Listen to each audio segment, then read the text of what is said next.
Isama natin siya sa oras na ito, mga kapatid. Hallelujah. Hallelujah. At tayo'y manalangin, mga kapatid. Patuloy na ating panyayaan ng ating Panginoon sa ating kalagitnaan. Tuloy na samahan niya tayo sa mga oras na ito. Hallelujah. Dakilang Diyos, aming Ama na nasa langit.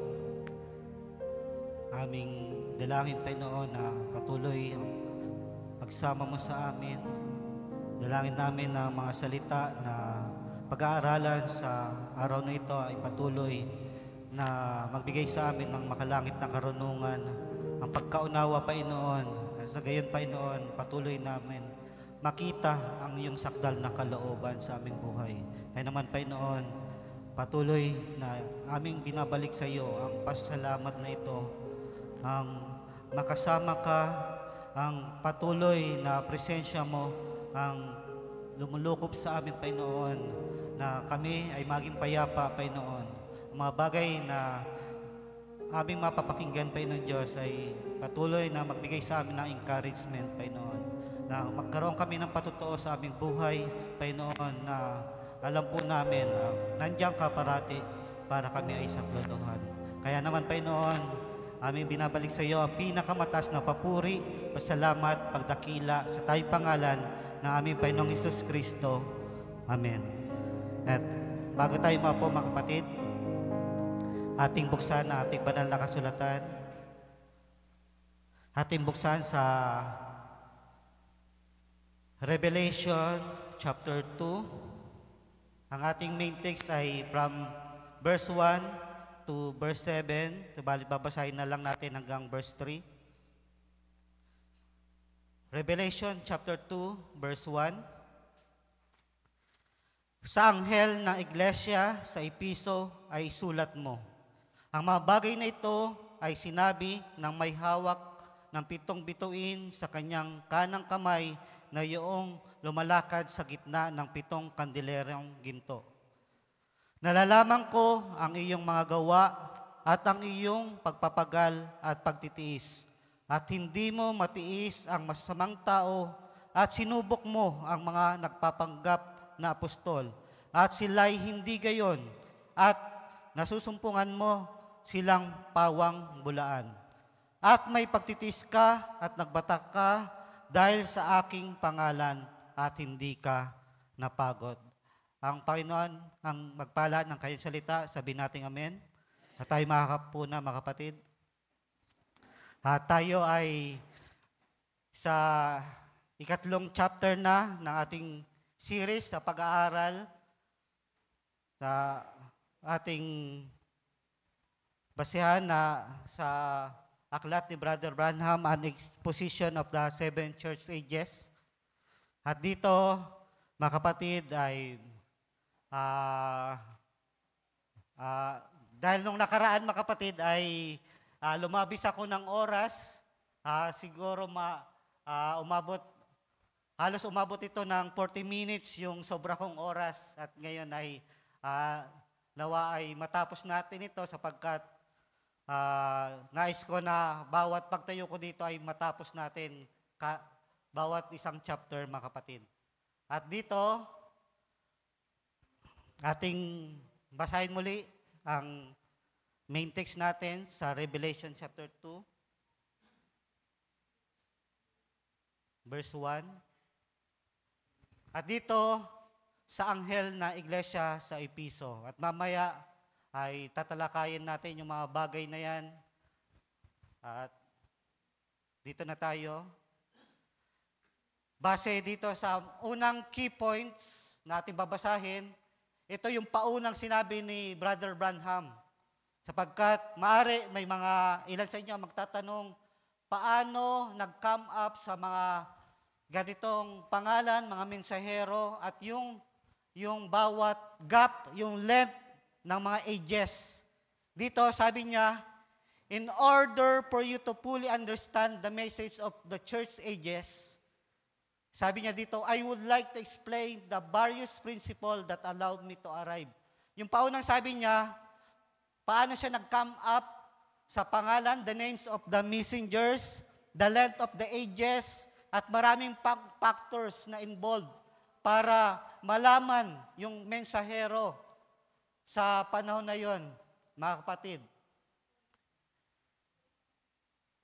At dito, since this study was to be the most serious one, sa panahon na yon, yun yung serious one na napag-aralan niya. Bago siguro yung 7 seals, ay ito na yung muna yung isa sa pinaka-unang pinag-aralan niya.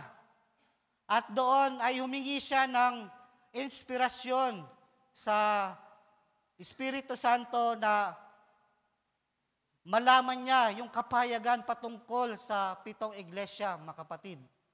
Sabi dito, I sought God for many days for the inspiration of the Holy Spirit. And God did not fail to answer my prayer. Hindi binigo ng Panginoon ang kanyang panalangin, ang patungkol sa malaman ang mga bagay na ito, mga kapatid. I was enabled by the Holy Spirit to see unfolded a pattern. Sapagkat may pattern, mga kapatid. At sabi niya pa dito, the key given me of the Lord whereby I was able to determine the messenger for each age is most scriptural one. Tingnan niyo kung gaano ka-confident itong ating kapatid Brother Branham sapagkat ito'y dinayin niya sa panalangin kung paano malaman kung sino yung 7 mensahero at yung length ng mga ages, mga kapatid. Na kung saan, alam natin na may 7 mensahero na tinawag sa 7 iglesia. At dito, ating pasimulan sa Revelation chapter 2 verse 1. Sa anghel ng iglesia sa Episo ay isulat mo. Ganyan lagi ang pasimula ng ating Panginoon patungkol sa 7 iglesia. Sapagkat dito, on to the angel. Hindi niya sinabing angels, mga kapatid. Sapagkat ganito, parati ang paraan ng ating Panginoon. Nangungusap siya sa kanyang lingkod. At bilang puno, leader, pastol sa iglesia, doon nangungusap ang Panginoon. Ganyan ang pattern ng Panginoon. Sa kanyang pangungusap, mangungusap siya sapagkat sa isang iglesia ay may isa lamang pastor, mga kapatid. Hindi kailangang magkaroon ng 2 o 3 sapagkat magkakaroon ng kaguluhan sapagkat alam nyo, sa pangungunang banal na Espiritu, kailangan niya ng in order, mga kapatid. Kung paanong si Aaron nang bigyan ng anointing, mga kapatid, ito ay nagsimula sa ulo, pababa sa kanyang balbas, mga kapatid. At doon magpapasimula, mangungusap ang Panginoon at in this case, mga kapatid, ay sa anghel, sa mensahero, ito ay si Pablo, sa kapanahunan ng Epeso, mga kapatid. Ang mga bagay na ito ay sinabi ng may hawak na 7 bituin. Walang iba kundi ang nangungusap dito, na pinapangusap dito ay ang ating Panginoon na may hawak na 7 bituin. Yung 7 bituin ang sumisimbolo sa 7 mensahero. At ito'y sa kanyang kanang kamay. Ibig sabihin, siya yung pumili nito, siya yung naakda ng mga bagay na ito, mga kapatid. Na lumakad sa gitna ng 7 kandilerong ginto sa 7 iglesia, mga kapatid. Nandoon ang Panginoon na lumalakad. Siya ay gumawa sa bawat kapanahunan, mga kapatid. Hindi niya iniwan ang kanyang iglesia, mga kapatid. At dito, sapagkat magkakaroon ng restoration, mga kapatid. At para malaman natin, sapagkat sa pasimula ng Ephesian age, nagkaroon ng pagbabago. Sapagkat nais ng Panginoon na siya ay bumalik na maratnan ang iglesia sa ganitong kalagayan, mga kapatid. Sapagkat sa original church, mga kapatid, so kung paanong sinabi niya kay Pedro, upon this rock, I will build my church, mga kapatid. Nandoon yung true church At ang walang ibang founder nito ay ang ating Panginoong Hesukristo, mga kapatid. At ang foundation ng usapang Panginoon sa patibayan. At ang foundation nito, upon this rock, yun ay kapahayagan, mga kapatid. Kapahayagan kung sino ang ating Panginoon at ang kanyang magawa, mga kapatid. At ang leader, walang iba kundi ang Holy Spirit, mga kapatid. Kung paano sinabi ni Pedro, follow me as I follow Christ, mga kapatid. At walang ibang mag-guide sa atin, mga kapatid. Ang mangunguna sa atin, kundi ang banal na Espiritu, mga kapatid. At ang estado nito ay sakdal, mga kapatid. In the sense na ito ay lumalakad sa sakdal na kalooban ng ating Panginoon. At diyan ang nais ng Panginoon na datnan niya sa muli niyang pagparito, mga kapatid. At kung titingnan ninyo, full moon yan, mga kapatid. Napakaliwanag. Sapagkat ang original church, ang continuation niya na yung makababasa natin sa Book of Acts. Ganon, makapangyarihan, mga kapatid. Lumalakad pa lang ang mga apostol. Yung anino pa lang nagsisigaling na, mga kapatid, ang mga may sakit. Ganon ang sa pamumuno, sa pangunguna ng banal na Espiritu, mga kapatid. Sa unang iglesia, mga kapatid, the original church, the true church, mga kapatid. At dito na, mga kapatid, tayo itutungo sa unang iglesia. Sabi ko nga, na ipahayag, na ituro na ito ng ating guro, si Brother Billy, na mas detalyado. Ang saklaw lamang ng pag-aaral na ito ay ang content dito sa aklat na ito para malaman natin kung ano yung patungkol na sa sinabi ni Brother Branham sa 7 iglesia, mga kapatid. Dito, the messenger or angel to the church of Ephesus was Apostle Paul. Maging man ang denomination ay sang-ayon sa bagay na ito sapagkat nasusulat mismo yan sa banal na kasulatan.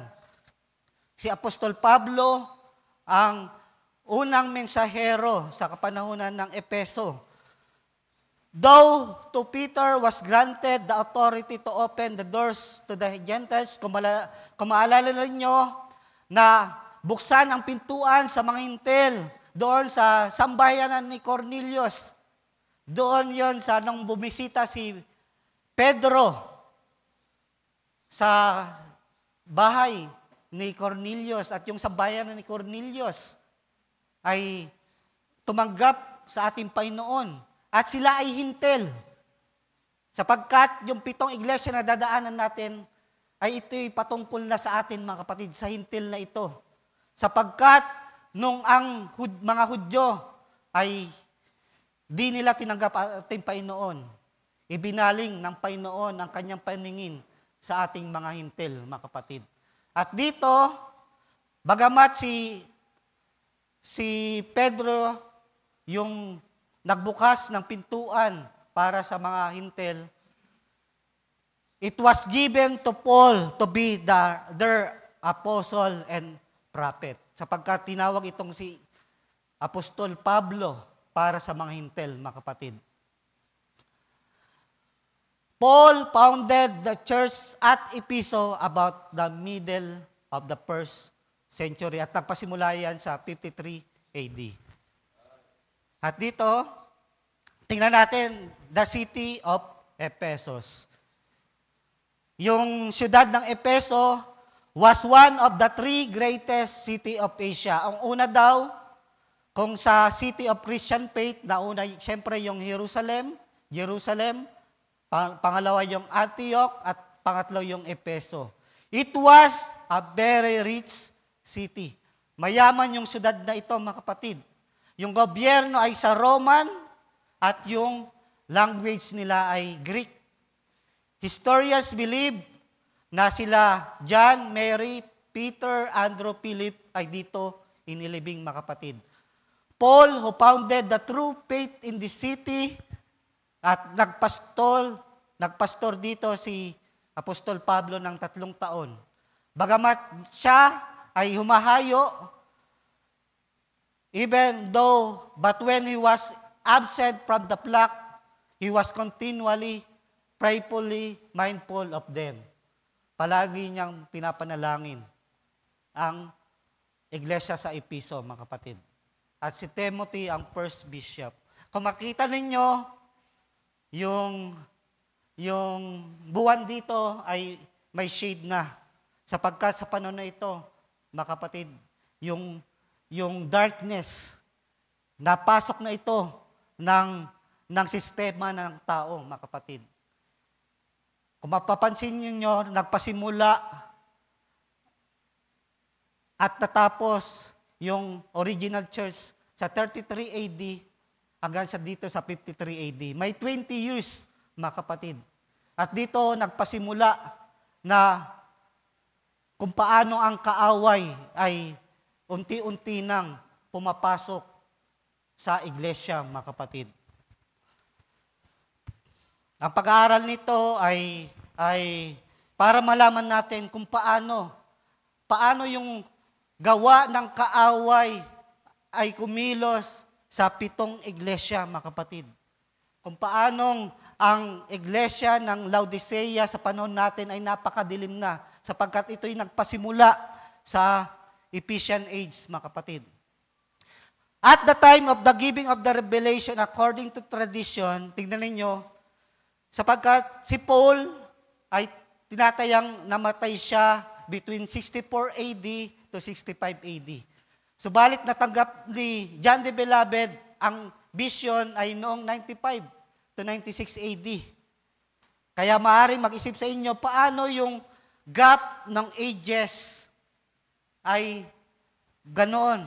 Namatay na itong si Pablo noong 65 AD, subalit bakit siya pa rin yung mensahero at namatay na siya bago pa man ibigay kay John the Beloved yung vision. The death of Paul before the revelation was given does not at all annul. Hindi ito nagwawalang bahala na si Pablo yung mensahero bagamat siya'y namatay noong 65 AD.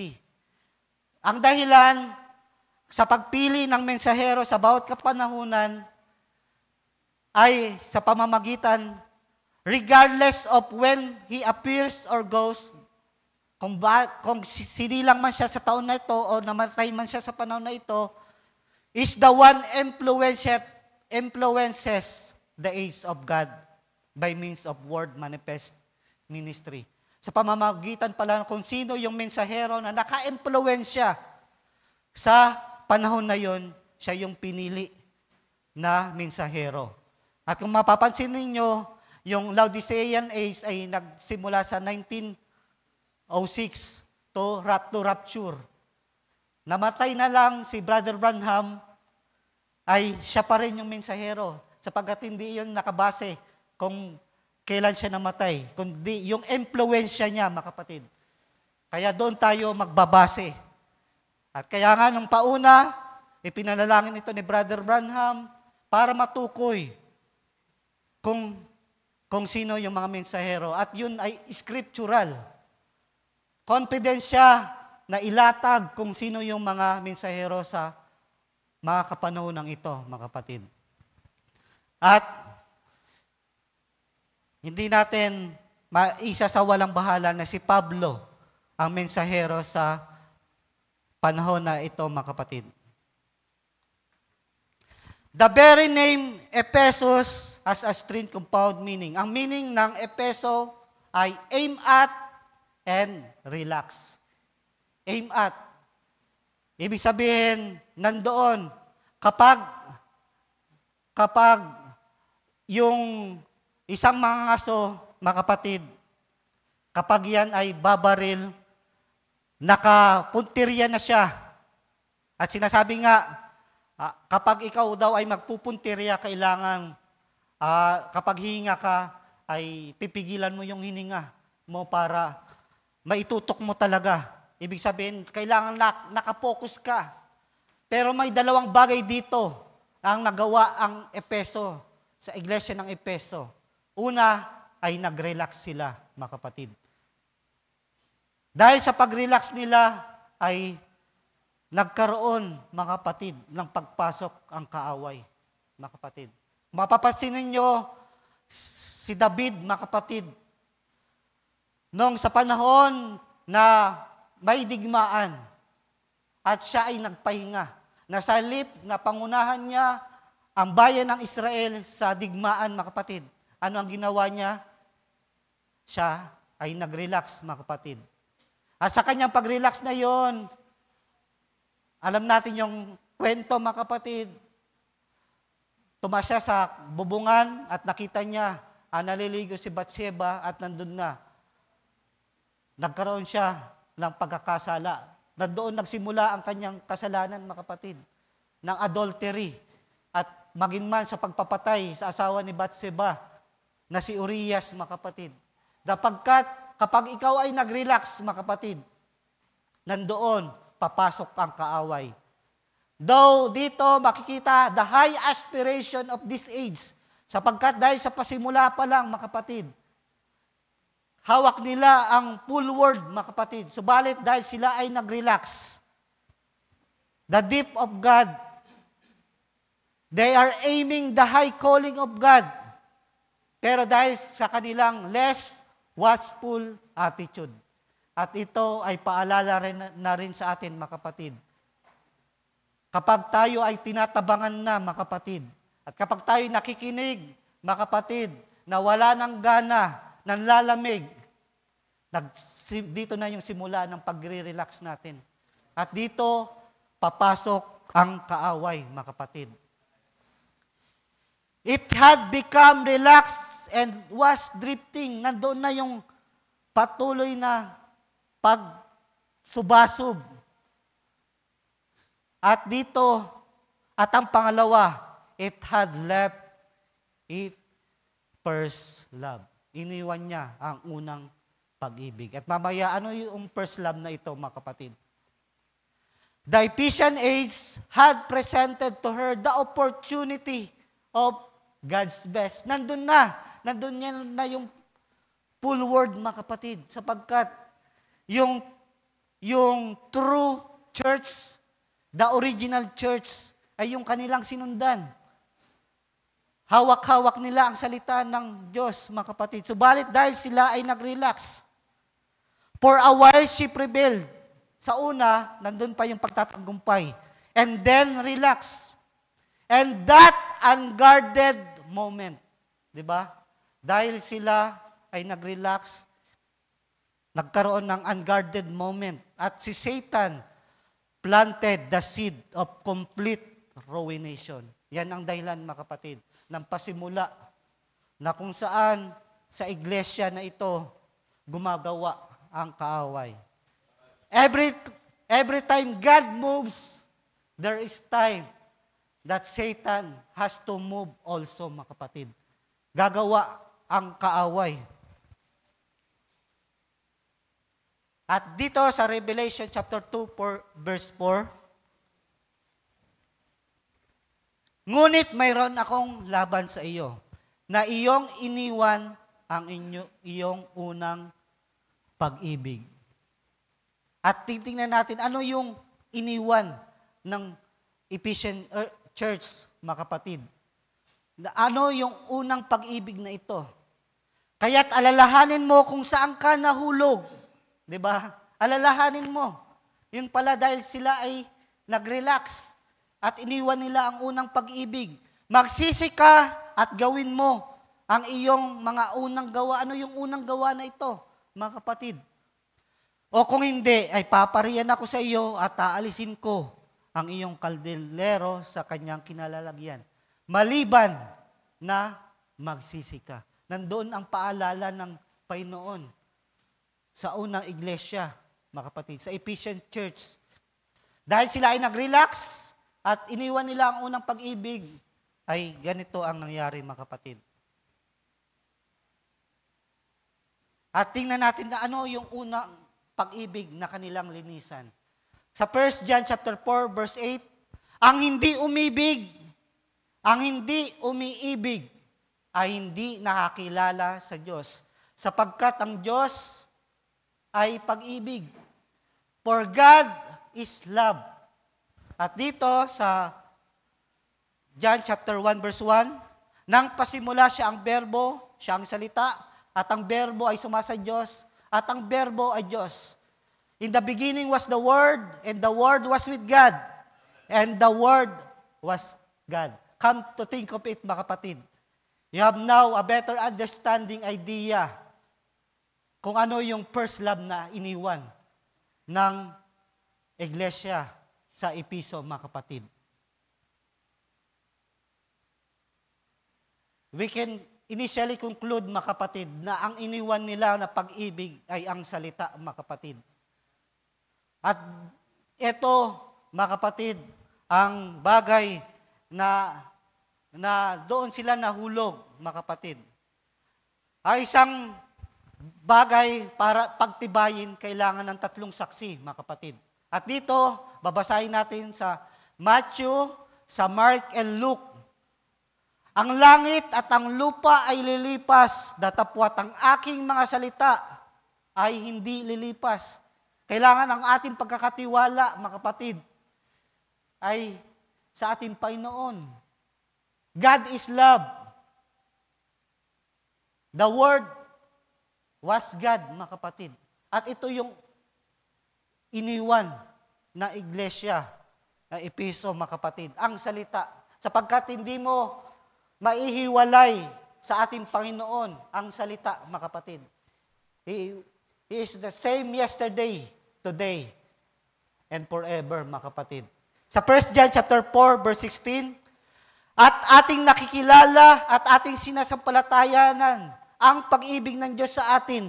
Ang Diyos ay pag-ibig, at ang nananahan sa pag-ibig ay nananahan sa Diyos. Kaya kailangan tayo manatili sa salita, mga kapatid. At ang Diyos ay nananahan sa Kanya, mga kapatid. At dito,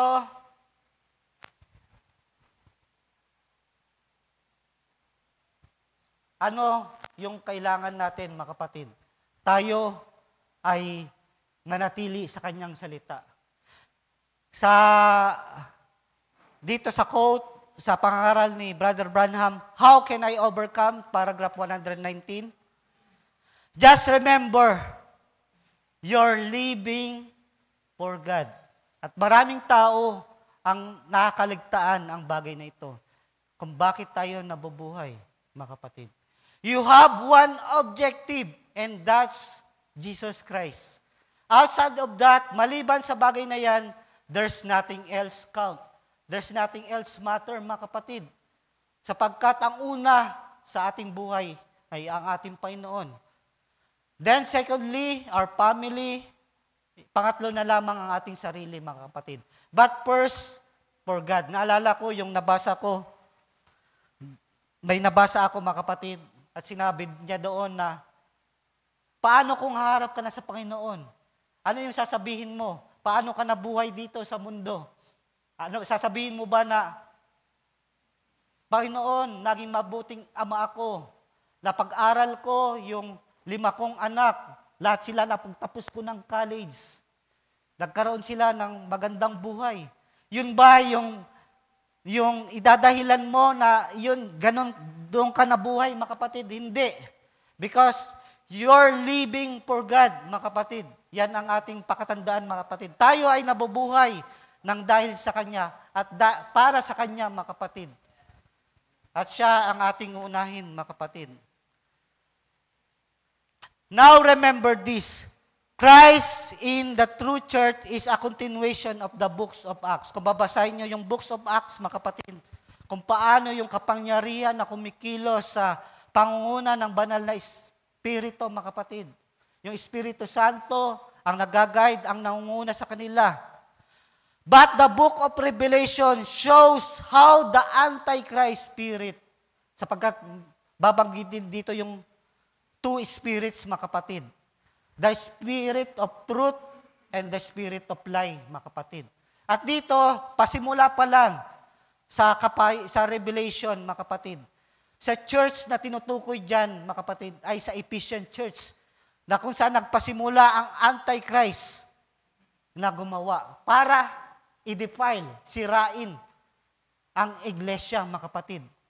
Make it lukewarm, malahininga, formal, maging formal. Kapag ang isang gawain ay maging formal na lamang, sinusunod niya lang ang isang programa, yan ay formal, mga kapatid.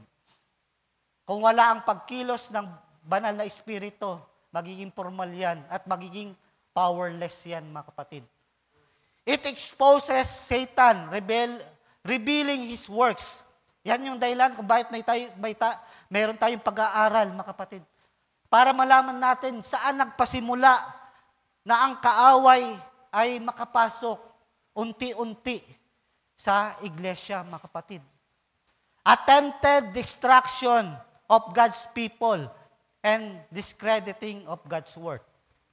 At dito, pero kailangang malabanan yan, mga kapatid. He knows that kapag alam ng kaaway, na kapag meron kang kapahayagan, if you get the true revelation of the true church and what she stands for, she can do the greater works. And she will become an invincible army. Sapagkat hindi makakapanaig ang kaaway kapag mayroon kang kapayagan, mga kapatid. At dito, maganda, mga kapatid, na napag-aalaman natin ang mga bagay na ito. If they get a true revelation of two spirits, binanggit dyan ang two spirits, mga kapatid. Sapagkat, pasimula pa ng una, mga kapatid, lagi yan na may two spirits. Si Cain at si Abel, mga kapatid. Si Esau at si Jacob. At sa panahon ng ating Panginoon, nandoon ang ating Panginoong Hesus. At nandoon si Judas, mga kapatid. May dalawang espiritu na naglalaban. If they get a true revelation of the two spirit within the framework of Christian church, kailangan dito ng discernment, mga kapatid. Sapagkat kapag alam mo na ang kaaway ay unti-unti nang kumikilos at may discernment ka na ang espiritu na ito ay pumapasok na, magkakaroon ka ng kapayagan at malalaman mo para hindi paniwalaan ang espiritu na ito. Sapagkat ang kasinungalingan, mga kapatid, yan yung magdadaya. Alam niyo kung paanong nadaya si Eva, mga kapatid, sa pamamagitan ng pagbaluktot ng salita ng Diyos, mga kapatid. Subalit, sabi dito, Satan will be powerless kapag malaman mo yung bagay na ito. Kailangan ng discernment, mga kapatid. Yes, Satan hates revelation. Pero tayo, we love it, mga kapatid. With true revelation in our lives, the gates of hell cannot prevail against us, mga kapatid. We will prevail over them. At dito, tingnan natin sa talinghaga ng ating Panginoong Hesus. Yung talinghaga niya sa wheat and tares, mga kapatid. Dito makikita natin kung paanong pumasok ang kaaway.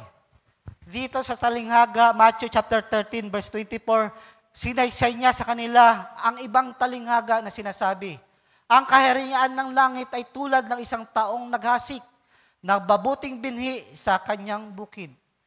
Datapwat samantalang nakatutulog ang mga tao. Dahil sila, ang mga tao ay nag-relax, ay dumating ang kanyang kaaway. Dito na nagpasimulang pumasok ang kaaway, mga kapatid. At naghasik naman ng mga pangsirang damo sa pagitan ng trigo at umalis. Tingnan niyo yung talinghaga. Pinapakita ng Panginoong Hesus, mga kapatid. Dito, sa iglesia, ay may pumasok na kaaway.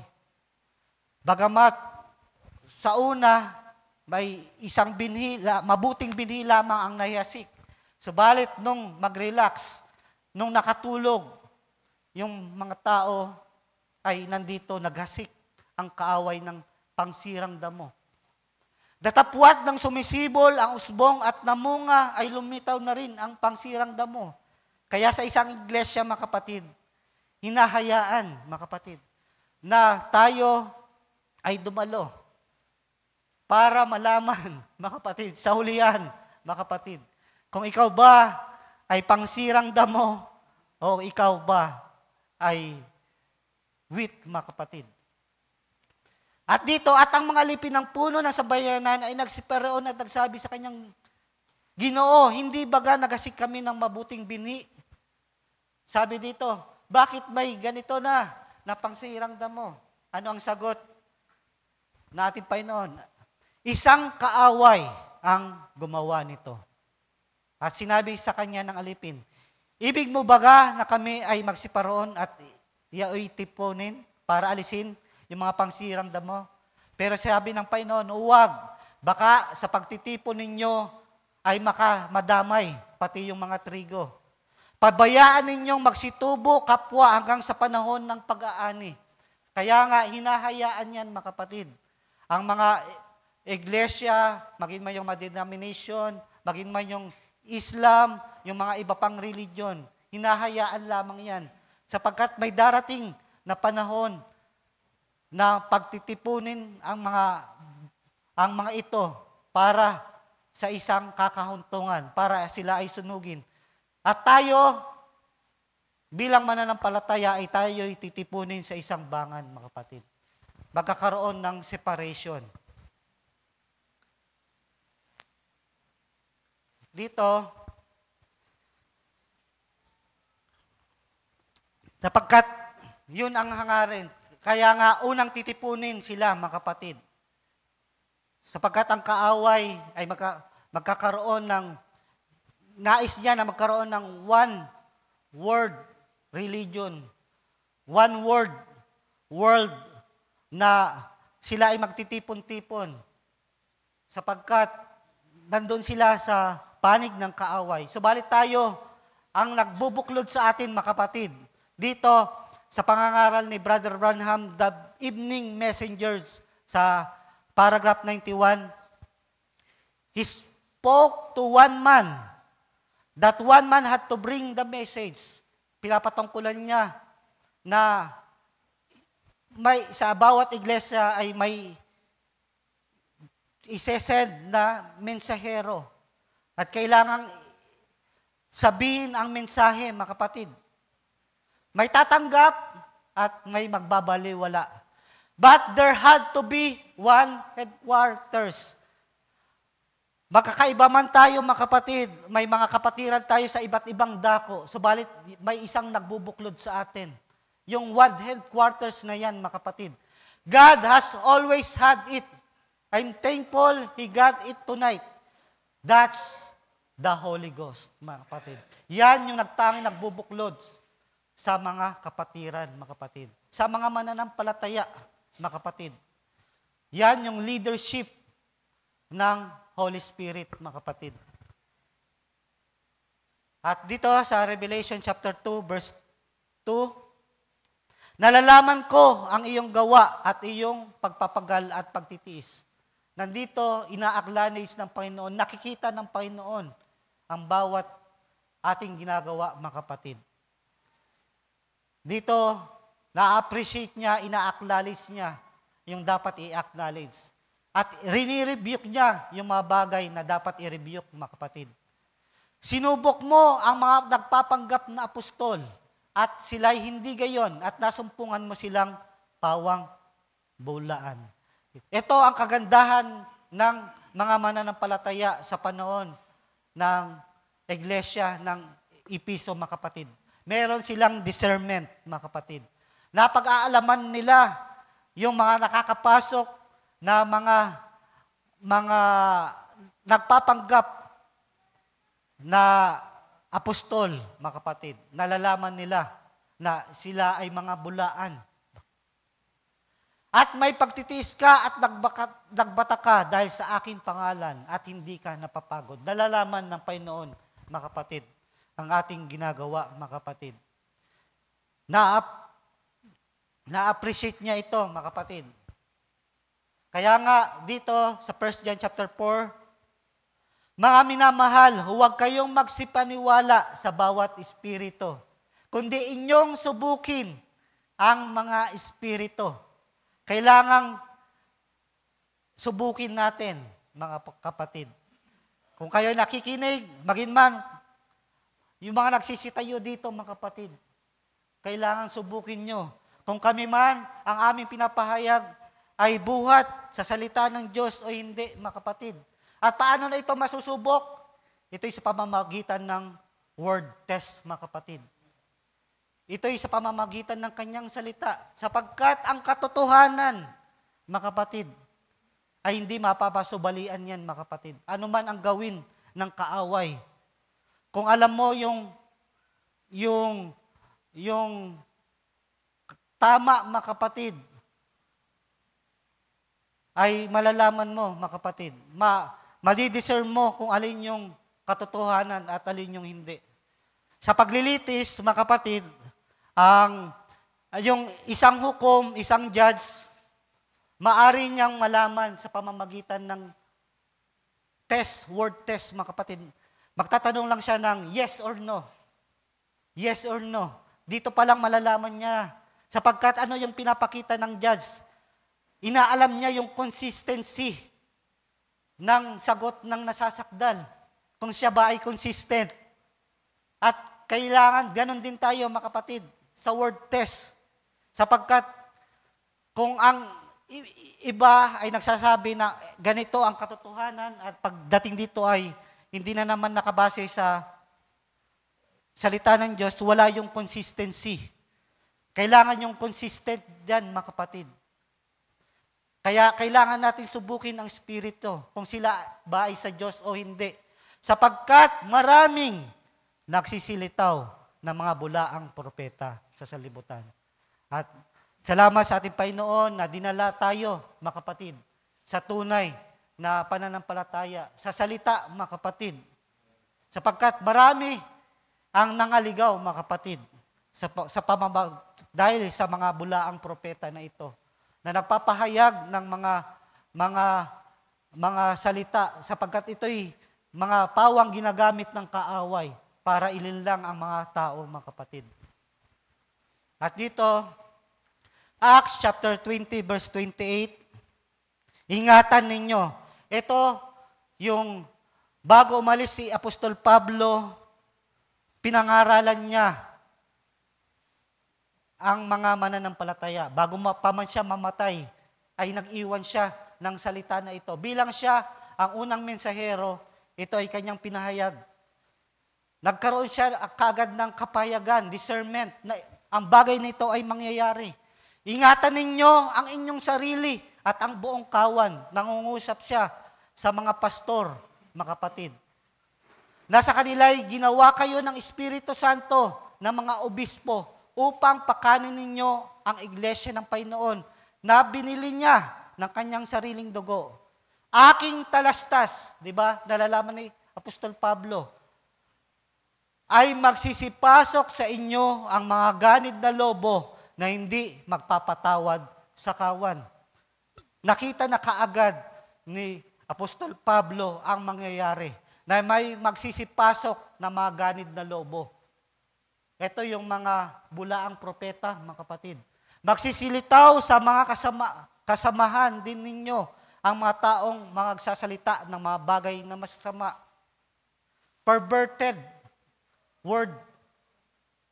Magsasalita sila ng mga baluktot upang baluktotin ang salita, mga kapatid, para linlangin ang mga mananampalataya. At dito sa 2 Corinthians chapter 11 verse 2, sapagkat ako'y naninigbugho tungkol sa inyo sa panibughong ukol sa Diyos. Si Apostol Pablo ay may paninibugho. Sapagkat aking pinag-aasawa sa isa upang kayo'y maiharap ko kay Kristo na tulad sa dalagang malinis. Bilang si Apostol Pablo ang siyang magpapakilala sa iglesia sa ating Panginoong Hesus. Siya yung best man, mga kapatid. At kailangan, bilang best man, kailangan ipakilala yung nobya sa nobyo, mga kapatid. Sa yung bride, sa groom, para magkakilala sila, mga kapatid. Pinakilala ni Apostol Pablo ang iglesia sa ating Panginoon para paano? Dahil para magkaroon ng pag-ibig, mga kapatid, makilala ng iglesia ang ating Panginoong Hesus. Makilala ng mananampalataya ang ating Panginoon, mga kapatid. Kung paanong si Eleazar, mga kapatid, ay ipinakilala niya kay Rebecca itong si Isaac, mga kapatid. Ganon din ang mga mensahero sa bawat kapanahunan. Kung paanong sa panahon na ito ng Laodicea, tayo ay ipinakilala ni Brother Branham sa ating nobyo. Walang iba kundi ating Panginoong Hesus, mga kapatid. Ngunit, dito mga kapatid, ngunit ako'y natatakot, di ba? Nandun na kaagad ang paalala ni Apostol Pablo, mga kapatid. Natatakot siya na sa anumang paraan dahil alam niya na ang kaaway ay gagawa at gagawa, mga kapatid. Papasok siya sa iglesia para sirain ito. Kung paanong si Eva ay nadaya ng ahas sa kanyang katusuhan, ang inyong walang malay at malinis na mga pag-iisip na kay Kristo ay pasamain, mga kapatid. Dahil dito makikita natin ang gawa ng kaaway. Sapagkat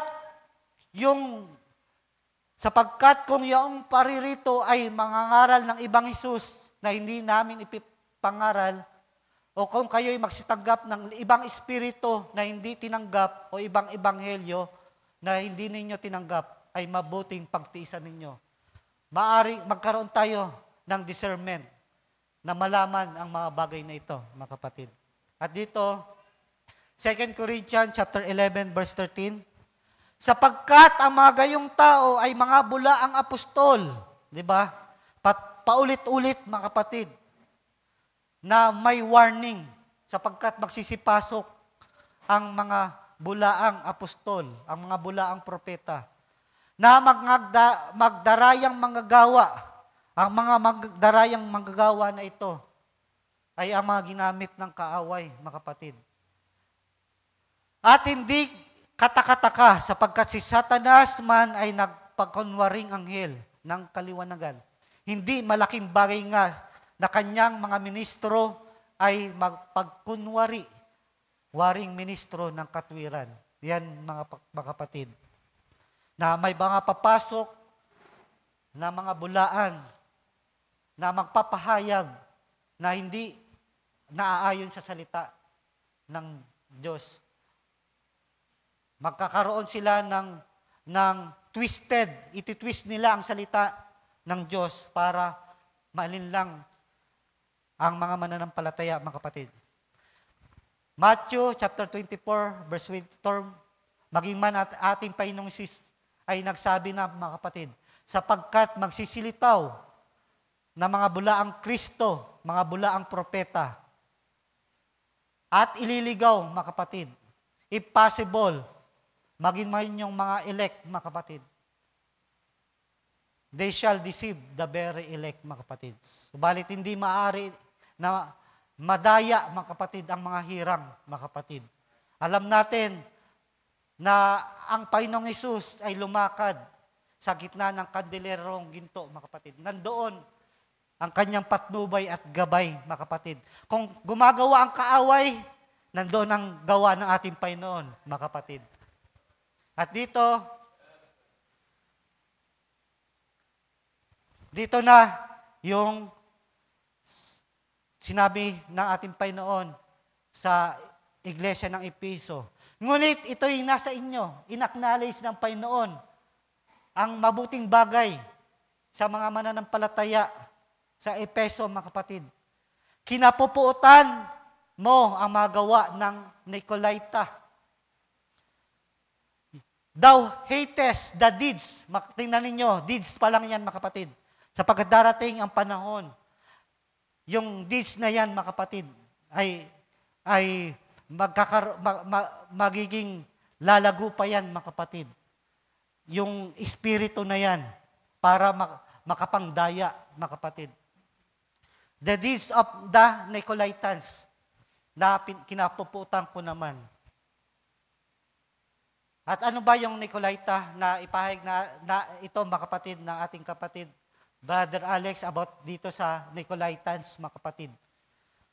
Yung kaulugan ng Nicolaitans, Nikaw means to conquer, and Laos, laity.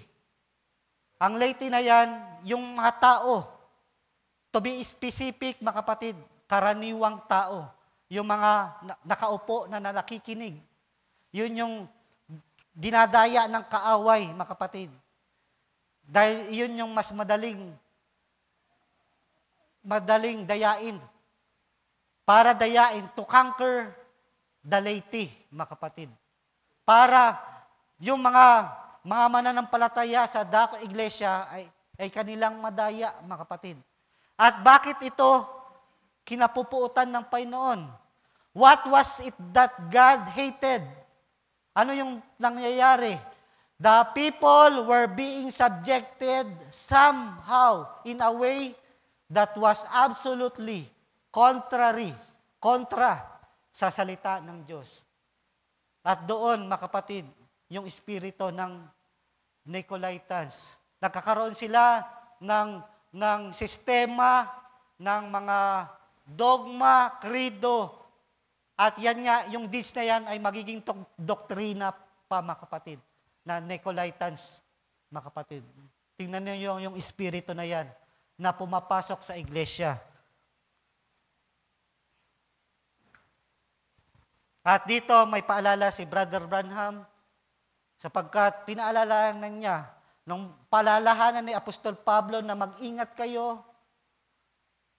Ang ating Panginoong Hesus ay nagsabi na mag-ingat kayo. At dito sa pangangaral ni Brother Branham, sa being led of the Holy Spirit, ito yung sinabi niya. And then after he told me and set me into the work, nung ginamit itong si Brother Branham para sa isang gampanin, alam niya, that there would be things that we'd have to watch. Kailangang may bagay na tingnan, na maging maingat ang bawat mananampalataya. Sa tatlong ito, mga kapatid.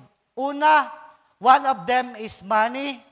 The other one is popularity and women. Sa tatlong bagay na ito, pinag-iingat ang mga mananampalataya. Kung paanong si Balaam ay nahulog dahil sa pera. Samson fell because of women, and Saul fell because of popularity, mga kapatid. At kailangan mag-ingat tayo sa mga bagay na yan, mga kapatid. At dito, sa pagtatapos, sa sulat sa Iglesia ng Episo, mga kapatid, ay magandang bagay. Yung reward, mga kapatid. Ang may pakinig ay makinig sa sinasabi ng Espiritu sa mga iglesia. Ang magtagumpay, mga kapatid. Diba? To him that overcometh. Kaya nga sinasabi na ang mananampalataya ay overcomer, mga kapatid. Dahil patuloy ang gawa at pagkilos ng kaaway para dayain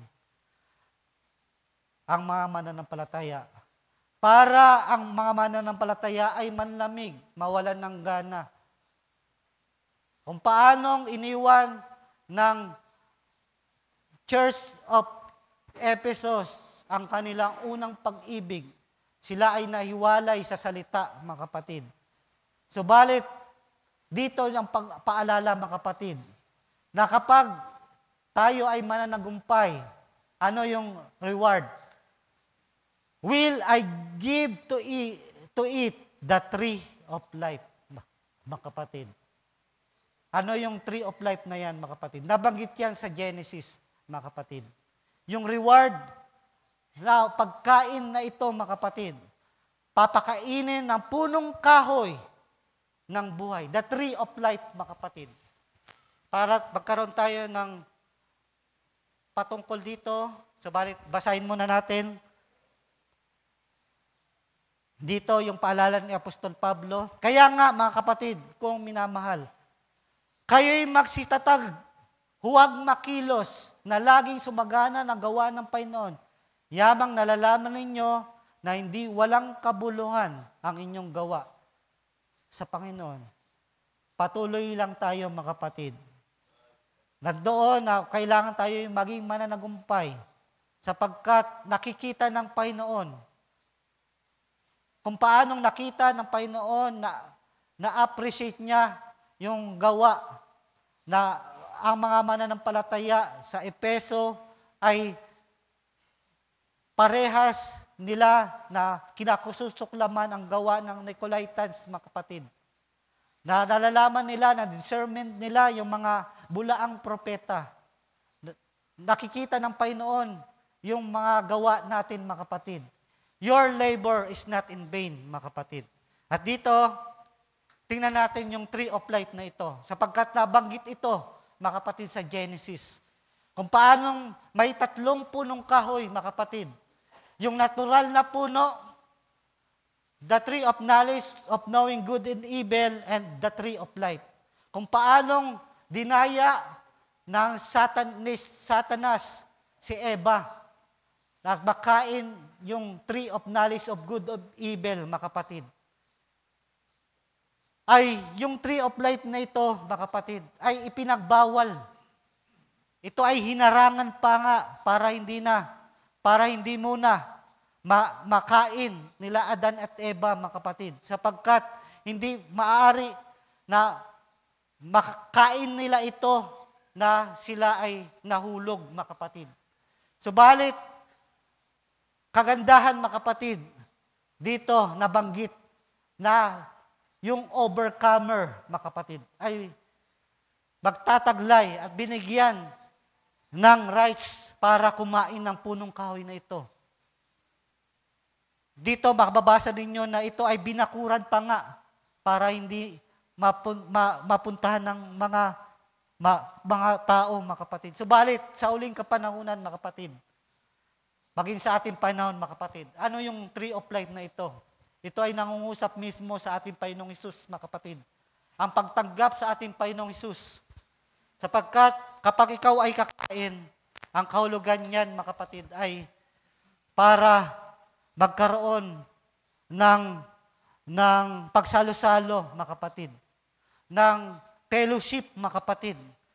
Fellowship sa salita ng Diyos, mga kapatid. At dito, paalala ni Brother Branham, Christ is revealed in His own word, paragraph 72 to 73. Now, in order to study the Scripture, kailangan sa pagtuturo, sa pangangaral, study it rightly, dividing the Word of God, which is truth. Kailangan mag-ingat dito, mga kapatid. There is 3 things that you must not do. Ito yung 3 bagay na hindi kailangan gawin. You must not misinterpret the Word. You must not misplace the Word.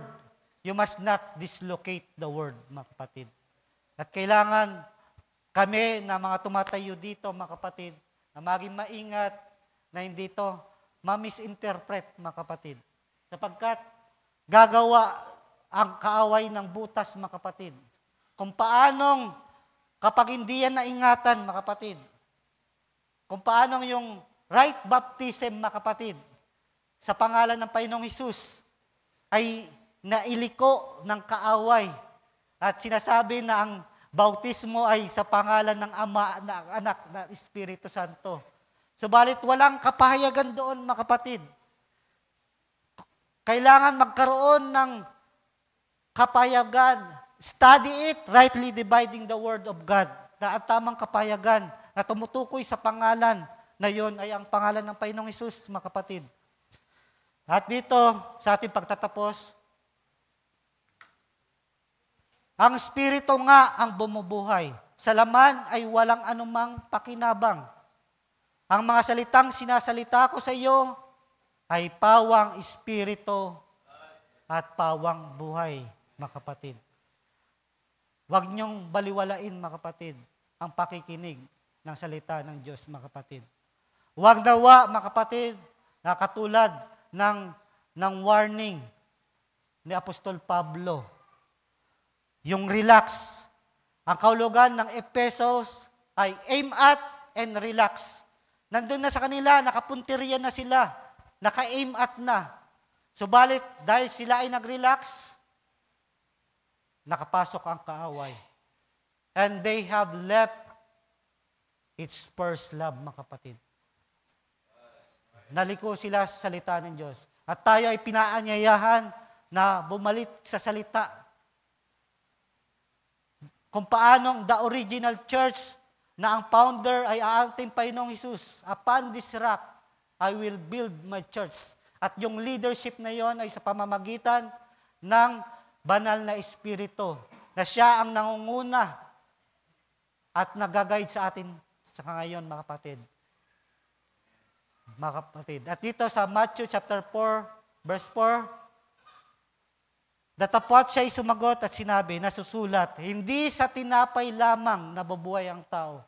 Dahil dito, ang mga tao, maraming tao, ang nakatutok lamang para sila magkalaman ang tiyan, mga kapatid. Doon lang nakatutok sa mga pawang bagay dito sa salibutan para magkaroon ng pagkain. At nakakaligtaan nila ang tunay na pagkain, mga kapatid. Ang pagkain sa espiritual, mga kapatid. Kundi sa bawat salitang lumalabas sa bibig ng Diyos. At doon tayo mabubuhay, mga kapatid. At tunay na buhay. At tayo, mga kapatid. At nawa sa munting pag-aaral na ito, mga kapatid, nalaman natin kung paanong nagpasimula, makikita natin yung gawa ng kaaway sa Ephesian Church Age, mga kapatid. Nagkaroon na tayo ng kapayagan patungkol dito at nawa sa mga susunod pa na iglesia, mga kapatid. Sapagkat kung paanong yung buwan na yon ay nagkaroon na ng counting darkness hanggang sa kapanahunan na dumaan na sa panahon ng Laodicea, mga kapatid.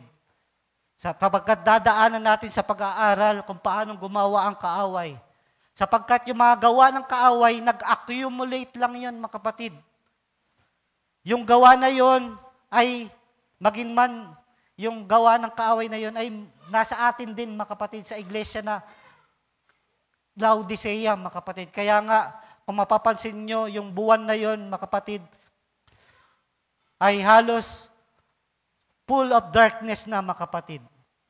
Subalit, salamat sa ating Panginoon na binigyan tayo ng kapayagan sa pamamagitan ng ating kapatid, Brother Branham, isiniwalat, sapagkat doon ang kaaway natatakot sa kapayagan.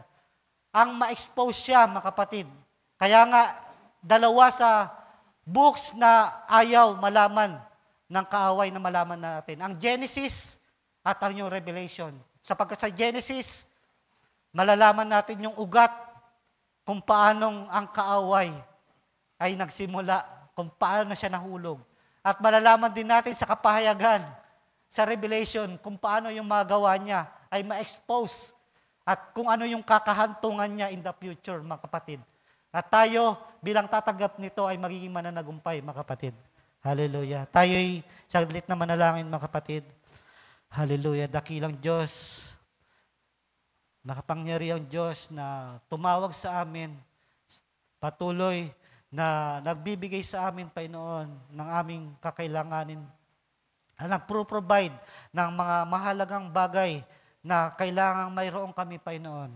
At walang iba itong, Panginoon, ay iyong salita na aming tinanggap, Panginoon, upang malaman namin, Panginoon, ang iyong sakdal na kalooban. Ang mga bagay na ito, Panginoon Diyos, ay ipinaalam mo na, Panginoon, na kami ay hindi lumiko, Panginoon, na kami manatili sa iyo.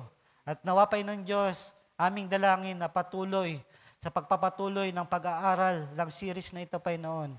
Bigyan mo kami ng makalangit na karunungan, ng kaunawaan na patuloy pa, Panginoon Diyos, na malaman ang bagay na ito sapagkat tunay, Panginoon, nang makilala ka, Panginoong Hesus, kung sino ka, ang buhay na walang hanggan, Panginoon. Kaya nawa, Panginoon, patuloy na ito ang hangad namin na kami, Panginoon Diyos, ay mapasa iyo, kasama ka namin sa bawat pagkakataon. Na ito ay aming hiling, ito ay aming dalangin. Binabalik sa iyo ang pinakamataas na papuri, pasalamat, pagdakila, sa tayong pangalan ng aming Panginoong Hesus Kristo. Amen. Ating palakpakan natin, Panginoon.